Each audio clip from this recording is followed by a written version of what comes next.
ఇది మధ్యప్రదేశ్‌లోని భోపాల్‌లో జరిగిందండి. ప్రమీలా తివారీ అనే ఆవిడ ఇంట్లో నుంచి 2,00,000 డబ్బులు ఆవిడ మొబైల్ ఫోన్ పోయిందంట.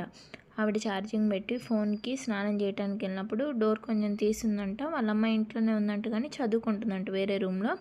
ఈ లోపల దొంగతనం జరిగిందంట. ఆవిడ స్నానం చేసి వచ్చి ఫోన్ ఏదా అని చూసుకుంటే కనిపియలేదంట.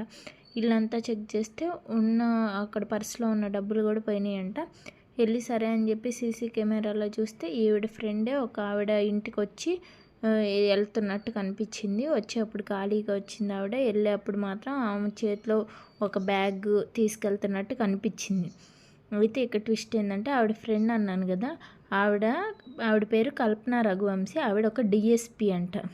డిఎస్పి అంటే చూడండి, పోలీసుల్లో కూడా ఒక ఉన్నతాధికారి అని కదా. అంటే constable, head constable, CI, SI వీటన్నిటికన్నా కూడా డిఎస్పి అంటే కొద్దిగా పెద్ద పోస్ట్ అనే చెప్పాలి.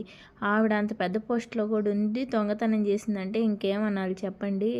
అదే ఏదన్నా కష్టం కలిగితే రాముడికి చెప్పుకుంటారు, రాముడే కష్టాలు పాలు చేస్తే ఎవరికి చెప్పుకోవాలన్నట్టు ఉంది ఇది. పోలీసే వచ్చి దొంగతనం చేసిందంట. ఆవిడ కూడా సీసీ కెమెరాలో చూశాక ఆవిడ తెలిసి కూడా కొన్ని రోజులు ఆగిందంట. తర్వాత మొత్తం ఫ్యామిలీతో డిస్కస్ చేసుకొని రీసెంట్గా పోలీస్ కంప్లైంట్ ఇచ్చారంట. పోలీసులు కూడా వెళ్ళి సీసీ కెమెరా చెక్ చేసి ఆ డిఎస్పి ఇంటికి వెళ్ళి చూస్తే ఫోన్ దొరికిందంట. అంటే నిజానికి దొంగలించింది కూడా ఆవిడే అని.